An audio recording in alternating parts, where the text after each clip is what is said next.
And I'm like on the 14th floor, so I was just like looking out, you know, because there's like a fire, something like fire staircase or something, you know, just like a little balcony. And I saw it go right into the building, and I was like, oh my God, you know. And it was a big plane. It wasn't, you know, a little plane. It was fairly big. How big, can you tell us? Give us an idea. I don't know. I would say it was like a plane that I board on to go to, well. So this wasn't just a small Piper Cub or something that, no. that had gone the wrong way, and of course, no. we would, the weather, I take it, where you are is just about picture perfect. Picture perfect, yes. It's very clear outside. So there would be the suspicion then that anybody who would drive a plane smack into the middle of the World Trade Center would have done it on purpose. It would seem that either that or they lost control, but I can't see something like that. I mean, it was like right into the building, so, you know, and it was coming low. You know, because if I were to see a plane that was going high, and all right, but this was coming low. It's very visible. Can you see the streets below the World Trade Center? No, I cannot, because I'm on Hudson Street. You're in Hudson? Yeah, I'm on Hudson Street in Franklin. So now you say you were out there grabbing a smoke when it happened? Right. What did the other people do when they heard the noise? Well, there was noise. I'm up on the 14th floor. Oh, you were on the 14th floor. Yeah, I see. So I'm not street level. I was up on the 14th floor, and I was just like looking out, you know, just watching the scenery, and when I saw the plane. All right, Rosa, thank you very much.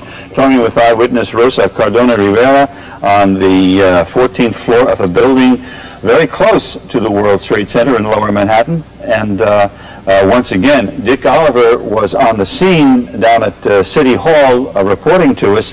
However, our transmitter is located on top of the World Trade Center building, so that apparently caused our picture from that remote to just go out on us.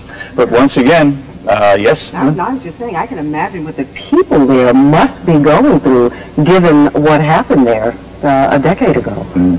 Yes, Dave? Well, a couple of things. Number one, if it indeed was a plane, the FAA or the control towers at one of the three major airports should have record of what's in the area. Sometimes they do vector planes around the southern tip of Manhattan. We might want to get a hold of Nick Gregory, who's a certified pilot and, again, flies through the area pretty regularly. Number two, even though planes typically are not that close to these buildings, with the possibility of anything from engine failure to hydraulic failure, you lose control of your ability to control aircraft. You can see right now probably police helicopters hovering right around the towers. But again, wind speeds at this point, not tremendous at all. Flying conditions, near perfect. And of course, they would have to, under ordinary circumstances, have filed some sort of a flight plan. If it were a plane that, and it apparently, according to the lady we spoke to, eyewitness just a few moments ago, she did see a plane go in there. Now, I'm told that it may be a twin-engine plane that simply smashed. It looks like it went head-on, smack into the World Trade Center building. One could only expect, given the weather conditions, given looking at that picture live right there, that it went smack inside the World Trade Center. And if that is the case, I'm afraid we've got a tragedy on our hands. We've got something coming across the wire here, James, but actually it's nothing more than what you've already been reporting. Witnesses report hearing a huge explosion. Yeah, well, we're looking at, there's no doubt there was a huge explosion and fire, lots of black smoke coming from that building. Black smoke, again, would indicate that the fire is nowhere near under control. I expect they have sprinkler systems in there. Jim? 1 second. I'm told we have a witness named Jim on the phone. Eyewitness. Jim, are you there? Yes. Jim, what's your last name, Jim? Last name's Friedel. Jim, tell us what you saw, if you would. Well, I was looking out the window, and normally you'll see planes kind of flying low over the Hudson, but this is a large plane. It's something like a 727, and it was banking. The only reason I kind of looked at it is because I thought it was rather low.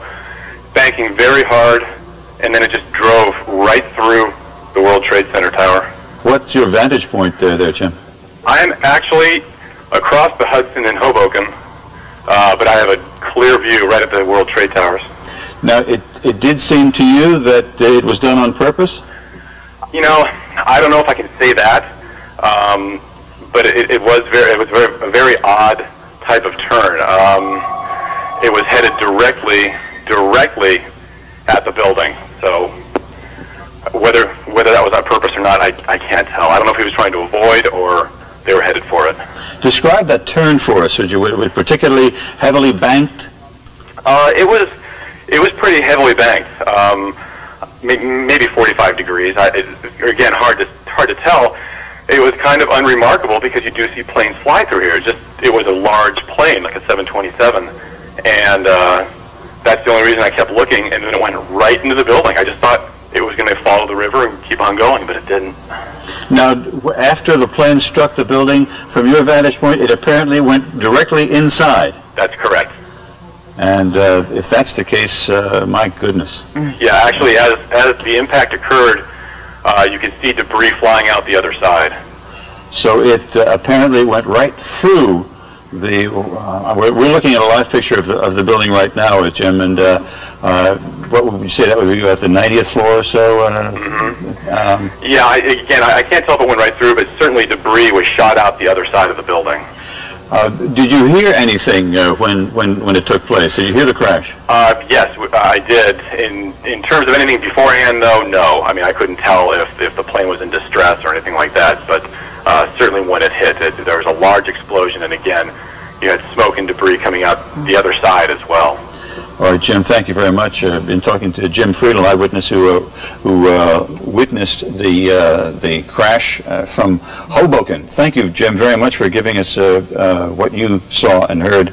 Again, just a few minutes ago, apparently a large plane, according to that eyewitness, Jim Friedel, that vantage point from Hoboken, that as you look at the picture from our chopper now arriving at the scene, Jim Friedel in Hoboken said it appeared to bank sharply and smash directly, perhaps purposefully, into, oh my goodness, oh God, there's another one. Oh my goodness, there's another one. It seems to be on purpose. Oh my goodness, now now it's obvious, I think, that there's a second plane just crashed into the World Trade Center.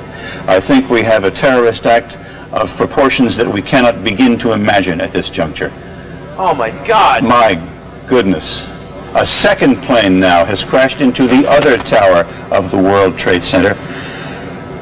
Obviously, suicide, terrorist attack on the World Trade Center. What we have been fearing. Chopper 5. Anybody on? What we have been fearing